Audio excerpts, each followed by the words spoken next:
ഡൊഹാൻ്റെ X lover ജിഹാനെ meet ചെയ്യുന്നത് കാണിച്ചുകൊണ്ടാണ് episode 8 start ചെയ്യുന്നത്. ഡൊഹാനെക്കുറിച്ചുള്ള എല്ലാ കാര്യങ്ങളും ഈ എക്സ് ലവർ ജിഹാനോട് പറയും. എന്തിനാണ് താൻ ഇതൊക്കെ എന്നോട് പറയുന്നതെന്ന് ചോദിക്കുമ്പോൾ ഡൊഹാനെ ഹേർട്ട് ചെയ്യാൻ വേണ്ടിയിട്ടാണെന്ന് ഇവൻ പറയും. എങ്കിൽ നീ പരാജയപ്പെട്ടിരിക്കുകയാണ്. ആരെ ഇഷ്ടപ്പെടണമെന്നുള്ളത് അത് അവൻ്റെ തീരുമാനമാണ്. ഈ കാര്യം കൊണ്ട് ഞാൻ ഒരിക്കലും എൻ്റെ ബ്രദറിനെ ഹേർട്ട് ചെയ്യില്ല. അതുകൊണ്ട് തന്നെ നീ നിൻ്റെ വായ അടച്ചു വയ്ക്കുന്നതായിരിക്കും നല്ലത്. ഇനി നീയായിട്ട് എൻ്റെ ബ്രദറിനെ വേദനിപ്പിക്കാൻ ശ്രമിച്ചാൽ ഞാനത് നോക്കി നിൽക്കാനും പോകുന്നില്ലെന്ന് ജിഹാൻ പറയും. ശരിക്കും ഈ കാര്യങ്ങളെല്ലാം അറിഞ്ഞ് ജിഹാൻ ഒരുപാട് ഷോക്കാകുന്നുണ്ട്. ഡൊഹാൻ തന്നോട് മറച്ചു വെച്ച പറയാൻ കഴിയാതിരുന്ന ആ വലിയ സീക്രട്ട് ഇതാണെന്ന് ജിഹാന് മനസ്സിലാക്കും. ഇത്രയ്ക്കും സെൽഫിഷാണോ തൻ്റെ ബ്രദർ എന്നുള്ള ദേഷ്യത്തിലും സങ്കടത്തിലുമാണ് നാജിയും കൂട്ടി ഇവൻ പോകുന്നത്.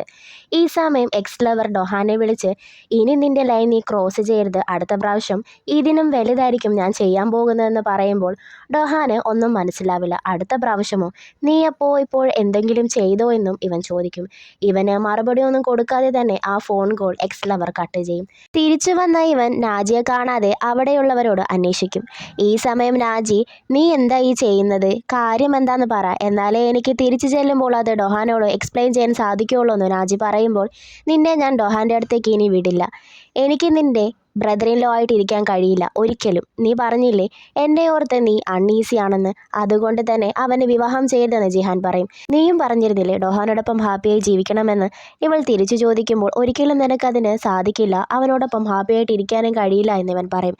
ഇതൊക്കെ ഇപ്പോഴാണോ നീ പറയുന്നത്, ഇപ്പോഴെന്തിനാ പറയുന്നതെന്ന് ചോദിക്കുമ്പോൾ, അന്ന് രാത്രി നീ നിൻ്റെ ഡിസിഷൻ തെറ്റാണോ ശരിയാണോ എന്നല്ലേ ചിന്തിച്ചിരുന്നത്. ലേറ്റ് ആകുന്നതിന് മുന്നേ തന്നെ അത് തിരുത്തണം, ഇല്ലെങ്കിൽ അത് ഒരുപാട് ലേറ്റ് ആകുമെന്നും ജിഹാൻ പറയും. നാജി വരുന്നത് കണ്ട് നിനക്ക് എന്താ പറ്റിയെന്ന് ഡൊഹാൻ ചോദിക്കും. കൂടി ജിഹാനെ കാണുമ്പോഴും എന്താ ഉണ്ടായതെന്ന് ഇവൻ തിരക്കും. ഞാൻ പെട്ടെന്ന് കല്യാണ ഡ്രസ്സ്, മാരേജ് എന്നൊക്കെ ഓർത്ത് ആകെ കൺഫ്യൂഷനായി. അപ്പോൾ ഞാനാണ് ജിഹാനെ വിളിച്ച് ഇവിടെ ആക്കാൻ പറഞ്ഞതെന്ന് ഇവൾ കള്ളം പറയും. നിനക്കെന്താ ഫോൺ ചെയ്ത് എന്നോട് പറഞ്ഞുകൂടായിരുന്നോ എന്ന് ചോദിക്കുമ്പോൾ അവളോട് ദേഷ്യപ്പെടണ്ട എന്ന് ജിഹാൻ പറയും. ഇതിനെക്കുറിച്ച് നമുക്ക് പിന്നീട് സംസാരിക്കാം, ആദ്യം നീ പോയി ഡ്രസ്സ് ചേഞ്ച് ചെയ്യാൻ ഡൊഹാൻ പറയും. റൂമിലേക്ക് എത്തിയ നാജി ജിഹാൻ പറഞ്ഞ കാര്യങ്ങളൊക്കെ ഓർക്കും. നമ്മൾ രണ്ടുപേരും പരസ്പരം ഇങ്ങനെ ഇഷ്ടപ്പെടുന്നുണ്ടെങ്കിലും ഈ സമയത്ത് ഇനി നമ്മൾ എന്ത് ചെയ്യാനാണെന്നും ഇവൾ ഓർക്കും.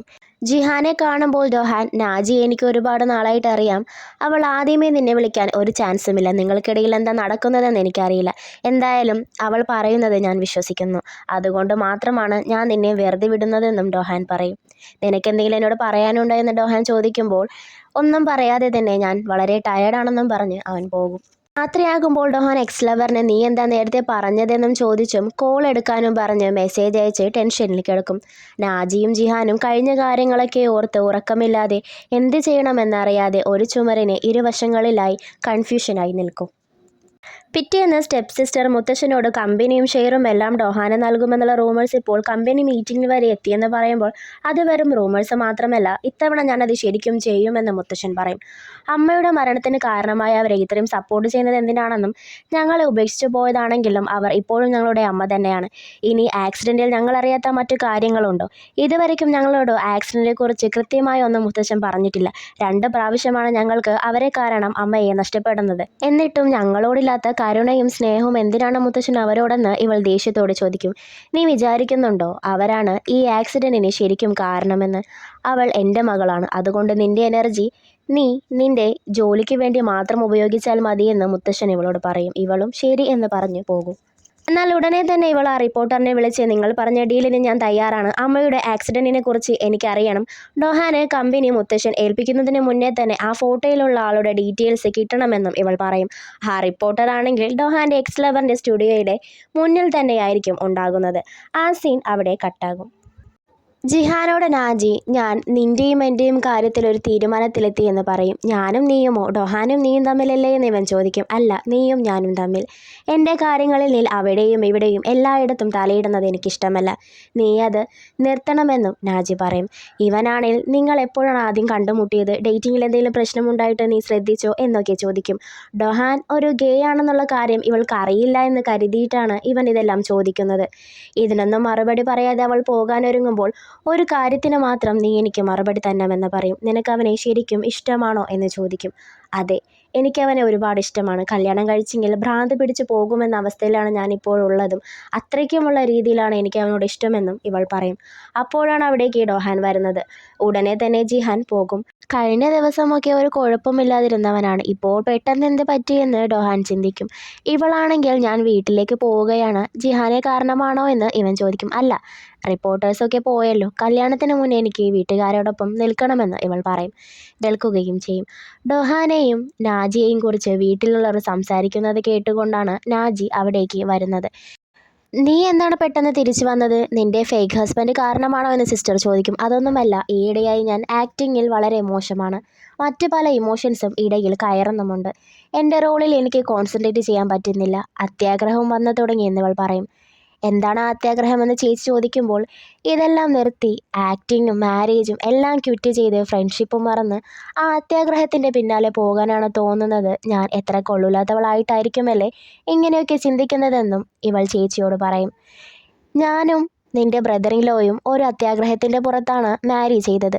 ഞങ്ങൾ ഹാപ്പിയാണ്. നീ ഹാപ്പിയാണെങ്കിൽ ആ അത്യാഗ്രഹത്തിൻ്റെ പുറകിൽ പോകുന്നതിൽ കുഴപ്പമൊന്നുമില്ല എന്ന് സിസ്റ്റർ പറയും. ഷീവുവിന് ജിഹാൻ തന്നെ ഇഗ്നോർ ചെയ്യുന്നതായിട്ട് തോന്നും. കാരണം മെസ്സേജിനൊന്നും റിപ്ലൈ ഇല്ല, ഫോൺ വിളിച്ചിട്ട് എടുക്കുന്നുമില്ല. ഷീവുൻ ഫാദറുമായി ഡിന്നർ കഴിക്കുമ്പോൾ എനിക്കൊരു കാര്യം വളരെ അത്യാഗ്രഹമായി വേണമെന്നുണ്ട്, എന്നാൽ കുറച്ച് ബുദ്ധിമുട്ടാണ് അതിനെന്നും ഇവൾ പറയുമ്പോൾ, എന്തെങ്കിലും ഒരു കാര്യം നേടാൻ നീ നിൻ്റെ പ്രൈഡ് ഇങ്ങനെ തൂക്കി നിന്നിട്ട് കാര്യമില്ല. അതൊക്കെ കളയേണ്ടി വരും. ചിലപ്പോൾ പത്തേറ്റിക്കാണ്ടി വരും, ചിലപ്പോൾ ലയമാകേണ്ടി വരും. എന്നാലും അവസാനം വിന്നർ നമ്മൾ തന്നെ ആകില്ലേ എന്ന് ഫാദർ പറയുന്നത് കേട്ട് ഷീവുനും ഒന്ന് ആലോചിക്കും. നാജിയുടെ വീടിന് മുന്നിലിരുന്നു എങ്ങനെ ഞാൻ നിന്നെ തടയും? ഡോഹാൻ്റെ സീക്രട്ട് എനിക്ക് നിന്നോട് പറയാൻ സാധിക്കില്ല. പിന്നെ എന്താണ് ഒരു വഴിയെന്നൊക്കെ ആലോചിച്ചിരിക്കുമ്പോഴാണ് അവിടേക്ക് സിസ്റ്ററിൻ്റെ മകൻ വരുന്നത്. ആ കുട്ടിയിൽ നിന്നും നാജി ഒരു ഷൂട്ടിംഗ് ലൊക്കേഷനിലാണെന്നുള്ള കാര്യം ഇവൻ അറിയും. നാജിയുടെ ഫ്രണ്ട്സും കൂടെ ഉണ്ടാകും. റീപ്ലേസ്മെൻറ്റിൽ തന്നെ നല്ലൊരു വേഷമാണ് ഇത്തവണ നാജിക്ക് കിട്ടിയിരിക്കുന്നത്. നീ എന്തിനാണ് വീണ്ടും ആക്ടിങ്ങിൽ വന്നതെന്നിവർ ചോദിക്കുമ്പോൾ, പഴയതുപോലെ ഞാനായിട്ടിരിക്കണമെന്ന് തോന്നിയത് കൊണ്ടാണെന്ന് ഇവൾ പറയും. ടീക്കും ജിഹാനും സെയിം സ്പോട്ടിൽ തന്നെ എത്തിയിട്ടുണ്ടാകും. ടീക്ക് ചോദിക്കുന്നുണ്ട്, നീ മാരേജിനെ വീണ്ടും മുടക്കാൻ നോക്കുകയാണോ എന്ന്. ഇവൻ അതെ, എനിക്കിനി അവർ കല്യാണം കഴിക്കുന്നത് വെറുതെ നോക്കി നിൽക്കാൻ പറ്റില്ലെന്നും പറയും. ആദ്യം ഫ്രണ്ട്സും ഇവരെ കാണും. ഇവനെ കണ്ടപാടെ നീ എന്താ ഇവിടെ എന്ന് ഇവൾ ചോദിക്കും. ആ വേഷത്തിൽ ഇവളെ കണ്ട് നീ ഏത് റോളിലാണെന്ന് ഇവൻ ചോദിക്കും. ഫ്രീഡം ഫൈറ്ററാണ് ഞാൻ. നിന്റെ വീട്ടിൽ നിന്നും ഫ്രീഡം കിട്ടി ഞാനിപ്പോൾ ഇറങ്ങിയതേ ഉള്ളൂ. എൻ്റെ ലൈഫിൽ ഇങ്ങനെ ഇടപെടുന്നത് ഞാൻ പറഞ്ഞതല്ലേ എന്ന് പറഞ്ഞ് അവിടെയുള്ളൊരു സ്റ്റാഫിനോട് ദേ ഇതെൻ്റെ സ്റ്റോക്കറാണെന്ന് ഇവൾ പറയുമ്പോൾ, അയാൾ മറിച്ച് ഫുഡിന് താങ്ക്സ് ഉണ്ടെന്ന് ജിഹാനോട് പറയുമ്പോഴാണ് ജിഹാൻ ഇവളുടെ ഫോട്ടോയൊക്കെ വെച്ച് ഫുഡ് സപ്ലൈ ചെയ്യുന്ന കാര്യം ഇവൾ കാണുന്നത്. ഇങ്ങനെ ലഞ്ച് ബോക്സൊക്കെ തന്ന് എന്നെ സ്റ്റോപ്പ് ചെയ്യാമെന്നാണ് നീ കരുതിയിരിക്കുന്നത് ചോദിക്കുമ്പോൾ, നീ നന്നായിട്ട് ആക്ട് ചെയ്യും, നീ അമേസിങ് ആണെന്നൊക്കെ ഇവൻ പറയും. എന്നാൽ ഒന്നും പറയാതെ അവൾ പോകും. അവൾ മനസ്സിൽ പറയുന്നുണ്ട്, ഒരു കണക്കിനാണ് ഞാൻ എൻ്റെ മൈൻഡിനെ പറഞ്ഞ് ഒരു തീരുമാനമെടുത്തത്. വീണ്ടും നീ എന്നെ മാറ്റി ചിന്തിപ്പിക്കാൻ പ്രേരിപ്പിക്കുകയാണോ എന്നൊക്കെ. ോട് ടീക്കിന് ഇഷ്ടമുണ്ടെന്ന് തെറ്റിദ്ധരിച്ചിരിക്കുകയാണ് ടീക്കിൻ്റെ ക്രഷ്. അവൻ വന്ന് ഇവളോട് ലഞ്ച് ബോക്സും ഞാനും തമ്മിൽ യാതൊരു ബന്ധവുമില്ല, തെറ്റിദ്ധരിക്കുന്നൊക്കെ പറയുന്നുണ്ടെങ്കിലും അതിനൊന്നും ചെവി കൊടുക്കാതെ അവൾ പോകും. എന്നാൽ അവളുടെ ഫ്രണ്ട് ഇവൻ്റെ നമ്പറും മേടിച്ച്, അവളെക്കുറിച്ച് എന്തെങ്കിലും അറിയണമെങ്കിൽ എന്നോട് ചോദിച്ചാൽ മതി, പിന്നെ LJ ഗ്രൂപ്പിൻ്റെ കോസ്മെറ്റിക്സിനും ഹോട്ടലിനും ഓഫർ ഉണ്ടാകുമ്പോൾ വിളിച്ചേക്കണമെന്ന് പറഞ്ഞ് ഇവൾ ഡീലും പറഞ്ഞ് പോവും. ജിഹാൻ ഇവളോട് സംസാരിക്കാൻ നോക്കുന്നുണ്ടെങ്കിലും അവൾ ഒഴിഞ്ഞു മാറിക്കൊണ്ടേയിരുന്നു. ജിഹാനെ നാജി അവോയ്ഡ് ചെയ്യുന്നത് കൊണ്ട് അവൻ അത് ചോദിക്കും. ഞാൻ നിന്നോട് സംസാരിക്കില്ല, അതുകൊണ്ട് തന്നെ വേഗം പൊയ്ക്കോളാൻ ഇവൾ പറയും. ഇവളുടെ ആക്ടിങ്ങൊക്കെ കണ്ട് ജിഹാന് ഒരുപാട് ഇഷ്ടമാകും. ഇവൻ്റെ ഈ നിൽപ്പൊക്കെ കണ്ട് നിനക്ക് നാജി അക്സെപ്റ്റ് ചെയ്തൂടെ എന്ന് ടീക്ക് ചോദിക്കും. ഒന്നും മിണ്ടാതെ ജിഹാൻ പോകും. ജിഹാൻ വരുന്നത് കണ്ട് പോകാൻ പോകുമ്പോൾ ഇരിക്കെ ഞാൻ മാരേജിനെ കുറിച്ചൊന്നും പറയില്ല എന്ന് പറയും. നിൻ്റെ ആക്ടിങ് എനിക്ക് ഒരുപാട് ഇഷ്ടമായി എന്ന് പറയും. നമ്മളെല്ലാവരും ലൈഫിൽ അഭിനയിച്ചു കൊണ്ടിരിക്കുകയാണെന്ന് നാജി പറയുമ്പോൾ, ശരിയാണ്, ഞാനിപ്പോൾ ഒരുപാട് അഭിനയിക്കുന്നുണ്ടെന്ന് ഇവൻ പറയും. എങ്ങനെയുണ്ടെന്ന് നാജി ചോദിക്കുമ്പോൾ, ശരിയാകുന്നില്ല എന്നിവൻ പറയുമ്പോൾ, ഞാനും ആ ഒരവസ്ഥയിൽ കൂടിയാണ് കടന്നു പോകുന്നതെന്ന് നാജി പറയും. എക്സ്11 സ്റ്റുഡിയോയിൽ ചെന്ന് ഡോഹാൻ നോക്കുമ്പോൾ അവനെ അവിടെ കാണില്ല. ഉടനെ തന്നെ മുത്തശ്ശനെ മീറ്റ് ചെയ്യണമെന്നുള്ള കോള് ഡോഹാന് വരും. കമ്പനി കാര്യങ്ങളൊക്കെ ഉടനെ നീ മാനേജ് ചെയ്യണമെന്ന് മുത്തശ്ശൻ പറയുമ്പോൾ, എനിക്കതിന് കഴിയില്ല. നാജിയെക്കുറിച്ചും എൻ്റെ ബർത്തിനെ കുറിച്ചുമൊക്കെ റൂമേഴ്സ് ഇങ്ങനെ വന്നുകൊണ്ടിരിക്കുമ്പോൾ ഞാനെങ്ങനെയാണ് ഇതൊക്കെ ചെയ്യുന്നതെന്ന് ഇവൻ ചോദിക്കും. നീ ഇതിനെയൊക്കെ പേടിക്കുന്നതിന് കാരണം തന്നെ നിനക്ക് പവറില്ലാത്തത് കൊണ്ടാണ്. നീ നിന്നെ ആദ്യം രക്ഷിക്കാൻ നോക്ക്, എന്നാലേ നിനക്ക് ചുറ്റുമുള്ളവരെ നിനക്ക് സംരക്ഷിക്കാൻ കഴിയുള്ളൂ എന്ന് മുത്തശ്ശൻ പറയും. ഡോഹാനെ നാജിയെ മീറ്റ് ചെയ്യണമെന്ന് പറഞ്ഞതുകൊണ്ട് വീട്ടിലേക്ക് ഇവർ ഒരുമിച്ചായിരിക്കും വരുന്നത്. അവിടെ ജിഹാനെയും കാത്ത് ഷീവു നിൽക്കുന്നുണ്ടായിരുന്നു. നീ ഫോൺ എടുക്കാത്തത് കൊണ്ടാണ് ഞാൻ ഇങ്ങോട്ട് കാണാൻ വന്നതെന്നും വർക്കിൽ ബിസിയല്ല എന്ന് നാജിയും ഒപ്പം കണ്ടതുകൊണ്ട് മനസ്സിലായെന്നും ഷീവുൻ പറയുമ്പോൾ ഞങ്ങളിവിടെ അടുത്ത് വെച്ചാണ് മീറ്റ് ചെയ്തതെന്ന് നാജി പറയും. ഡോഹാനെ മീറ്റ് ചെയ്യാൻ വന്നതാണെന്ന് പറഞ്ഞ് അവൾ അകത്തേക്ക് കയറാൻ പോകുമ്പോൾ നമ്മൾ 4 പേർക്കും ഇനി ഒത്തുകൂടാം, നമ്മൾ ഫാമിലിയാകാൻ പോകുകയല്ലേ എന്ന് ഷീവുൻ പറയും. ഫാമിലിയോ എന്ന് നാജി ചോദിക്കുമ്പോൾ അതെ, ഞാൻ ഇവൻ്റെ പിന്നാലെയാണ്, എനിക്ക് ഇവനെ ഒരുപാട് ഇഷ്ടമാണ്, അതുകൊണ്ട് തന്നെ നിൻ്റെയൊപ്പം ഇവനെ കാണുമ്പോൾ എനിക്ക് ചെറിയ കുശുമ്പൊക്കെ തോന്നാറുണ്ടെന്നും ഷീവുൻ പറയും. ജിഹാനും ഷീവുനും പിന്നീട് ഡ്രിങ്ക്സ് കഴിക്കുമ്പോൾ സിസ്റ്ററിൻ ലോ ആണെങ്കിലും നിങ്ങളുടെ പെരുമാറ്റം അതിനു മേലെയാണെന്ന് എനിക്ക് പലപ്പോഴും തോന്നിയിട്ടുണ്ട്, അതുകൊണ്ട് എന്നോട് പറ, നിങ്ങൾക്കിടയിൽ വല്ലതും ഉണ്ടോ എന്ന് ഇവൾ ചോദിക്കും. ഇല്ല എന്ന് ഇവൻ പറയും. നീ ഡ്രിങ്ക്സ് കഴിച്ചിട്ടുണ്ട്, വീട്ടിലേക്ക് പോകാമെന്ന് പറയുമ്പോൾ നിനക്ക് കുറച്ചുകൂടി ഹോണസ്റ്റ് ആയിക്കൂടെ എന്ന് പറഞ്ഞ് അവൾ അവിടെ നിന്നും പോകും. വളരെ ഹോണസ്റ്റ് ആയതുകൊണ്ടും മനസ്സിലുള്ളത് തുറന്നു പറഞ്ഞതും കൊണ്ടും തന്നെ ഷീവോനോട് തനിക്ക് അസൂയ തോന്നുന്നു എന്ന് ഡൊഹാനോട് നാജി പറയും.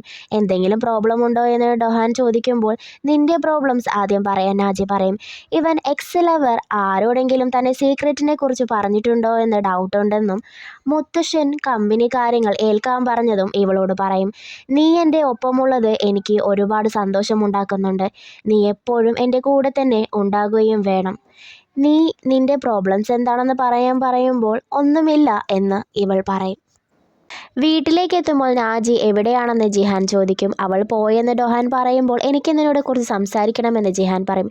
നാജിയെക്കുറിച്ചല്ലേ? വേണ്ട, കല്യാണത്തിൽ നിന്നും ഒരു കാരണവശാലും ഞാൻ പിന്മാറില്ല, എനിക്ക് അവളെ ഒരുപാട് ഇഷ്ടമാണ്, ഞാൻ വിവാഹം കഴിക്കുകയും ചെയ്യുമെന്ന് ഡൊഹാൻ പറയുമ്പോൾ നിനക്ക് അവളെ എത്രത്തോളം ഇഷ്ടമാണ്, ശരിക്കും നിനക്ക് അവളെ ഇഷ്ടമാണോ എന്നൊക്കെ ഇവൻ ചോദിക്കും. ഡൊഹാൻ മറുപടിയൊന്നും കൂടാതെ പോകാനൊരുങ്ങുമ്പോൾ നമ്മൾ ശരിക്കും ബ്രദേഴ്സ് ആണെന്നാണ് ഞാൻ കരുതിയത്, എന്നാൽ അങ്ങനെയല്ല ഡൊഹാൻ, നീ അവളെ വിട്ടേക്ക്, അവളെ കല്യാണം ചെയ്യരുതെന്നും ഇവൻ പറയും. ഞാൻ ഒരുപാട് പ്രശ്നങ്ങളിലൂടെയാണ് നടക്കുന്നത്, നീ ഇത് നിർത്തൂ എന്ന് ഡൊഹാൻ പറയും. എന്തെങ്കിലും കാരണത്താലാണെങ്കിൽ അത് പറയൂ എന്നും ഇവൻ പറയും. നീ ശരിക്കും ഒരു സ്വാർത്ഥനാണ്, നിനക്ക് നാണമില്ല ഇങ്ങനെ ജീവിക്കാനെന്ന് ജിഹാൻ ചോദിക്കുമ്പോൾ ഡൊഹാൻ അവൻ്റെ മുഖത്തിട്ട് ഇടിക്കും. ജിഹാനും തിരിച്ചും. അങ്ങനെ രണ്ടും കൂടി ഫൈറ്റ് ആകും. ജിഹാൻ വീണ്ടും ഇടിക്കാൻ വരുമ്പോൾ എല്ലാം നിനക്കിഷ്ടമുള്ളതുപോലെയാണ് കിട്ടുന്നത്, എപ്പോഴും അത്, ഈ കല്യാണവും അമ്മ മരിച്ചപ്പോഴും 5 വർഷം മുന്നേ നീ പോയപ്പോഴും എന്നോട് എപ്പോഴെങ്കിലും നീ മര്യാദയ്ക്ക് എന്തെങ്കിലും പറഞ്ഞിട്ടുണ്ടോ? നിനക്കെന്താണ് ലൈഫിൽ ചെയ്യേണ്ടത്, എങ്ങനെയാണ് ജീവിക്കേണ്ടത് എന്നതിനെക്കുറിച്ച് ഒരിക്കലെങ്കിലും എന്നോട് നീ സൂചിപ്പിച്ചിട്ടുണ്ട്. പക്ഷേ എപ്പോഴും ഞാൻ മിണ്ടാതിരിക്കും, കാരണം ഞാൻ നിനക്ക് വിശ്വാസമുള്ള ഒരാളെന്ന് തോന്നിയിട്ടുണ്ടാവില്ല എന്ന് കരുതിയിട്ടാണ് അങ്ങനെ ചെയ്തത്. ശരി, നീ എന്നെ വിശ്വസിക്കണ്ട, നിനക്ക് നിന്റെ സീക്രറ്റ് നിന്നിൽ തന്നെ വെക്കാം, എന്നോട് കള്ളം പറയാം, പക്ഷെ മറ്റുള്ളവരോ? നാജിയോ, പ്ലീസ്, നിന്നെക്കുറിച്ച് മാത്രം നീ ചിന്തിക്കുന്നതെന്നിടത്ത് ബാക്കിയുള്ളവർ നീ കാരണം വേദനിക്കുന്നുണ്ടെന്ന് ഒന്ന് ചിന്തിക്കൂ എന്ന് പറഞ്ഞ് അവൻ പോകും. ഇതെല്ലാം കേട്ട് തളർന്ന ഡൊഹാൻ അവനെല്ലാം അറിഞ്ഞുവെന്ന് മനസ്സിലാക്കും. നാജി ഈ സമയം ജിഹാനോട് ഇഷ്ടം തോന്നാൻ ശരിക്കും നിനക്ക് ഭ്രാന്താണോ എന്നിവൾ സ്വയം ചിന്തിക്കും. അപ്പോഴാണ് നാജിക്ക് ജിഹാൻ്റെ കോള് വരുന്നത്. അവൾ ചെന്ന് നോക്കുമ്പോൾ മുഖത്തെ പാട് കണ്ട് അവൾ നീ ആരോടെങ്കിലും ഫൈറ്റ് ചെയ്തോ എന്ന് ചോദിക്കും. ഡൊഹാനോട് മാരേജിൽ നിന്ന് മാറാൻ പറഞ്ഞതുകൊണ്ടാണ് ഫൈറ്റ് ചെയ്തതെന്നറിയുമ്പോൾ നിനക്കത് വേണമെന്ന് ഇവൾ പറയും. നീ എന്തിനാ ഇങ്ങനെയൊക്കെ ചെയ്യുന്നതെന്ന് ഇവൾ ചോദിക്കുമ്പോൾ എനിക്ക് നിന്നെ ഇഷ്ടമാണ് നാജി, എനിക്കിനി ആക്ട് ചെയ്യാൻ കഴിയില്ല, ഞാൻ നിന്നെ സെഡ്യൂസ് ചെയ്യുമെന്ന് പറഞ്ഞിരുന്നെങ്കിലും ഞാനാണ് നിന്നിൽ സെഡ്യൂസ് ആയത്, എനിക്ക് നിന്നെ അത്രയ്ക്ക് ഇഷ്ടമാണ്, അതുകൊണ്ടാണ് ഞാൻ ഇതിനെ ഇത്രയ്ക്കും ഒപ്പോസ് ചെയ്തതെന്നും ഇവൻ പറയും. നാജിക്ക് ഇതൊക്കെ കേട്ടിട്ട് നിനക്ക് വട്ടാണെന്നും പറഞ്ഞ് ദേഷ്യത്തിൽ അവിടെ നിന്നും പോകും. എന്ത് ചെയ്യണമെന്നറിയാതെ ജിഹാൻ പോകും. എന്നാൽ അവൾ തിരിച്ചു വന്ന് ഞാൻ നിൻ്റെ സിസ്റ്റർ ഇൻ ലോ ആകാൻ പോകുന്നവളല്ലേ, നിനക്കെങ്ങനെ ഇങ്ങനെ ചെയ്യാൻ കഴിഞ്ഞു, എന്നെ ഇഷ്ടമാണെങ്കിൽ അത് നിൻ്റെ മനസ്സിൽ തന്നെ വെച്ചാൽ പോരായിരുന്നു, നീ നിൻ്റെ സഹോദരനെ വളരെയധികം ഇഷ്ടപ്പെടുന്നുവെന്ന് എപ്പോഴും പറഞ്ഞ് നടക്കാറില്ലേ, അതൊക്കെ നുണയായിരുന്നു, നിനക്കെങ്ങനെ നിൻ്റെ ബ്രദറിനോട് ഇങ്ങനെ ചെയ്യാൻ തോന്നിയെന്നൊക്കെ പറഞ്ഞ് അവൾ കരയാൻ തുടങ്ങുമ്പോൾ അവളെ ആശ്വസിപ്പിച്ച് ഇവൻ ഹഗ് ചെയ്യും.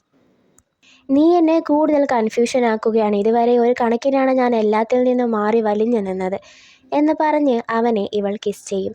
നിന്നെ കാരണം ഞാൻ ഭ്രാന്ത് പിടിക്കുകയാണെന്ന് പറയുമ്പോൾ ജിഹാൻ അവളെ തിരിച്ചും കിസ് ചെയ്യും. ഈ സീൻ കാണിച്ചുകൊണ്ടാണ് ഈ എപ്പിസോഡ് അവസാനിക്കുന്നത്. ഇതിൻ്റെ നെക്സ്റ്റ് പാർട്ടായിരിക്കും അടുത്ത വീഡിയോ ആയിട്ട് ചെയ്യുന്നത്. അപ്പോൾ നെക്സ്റ്റ് വീഡിയോയിൽ കാണാം. ബൈ.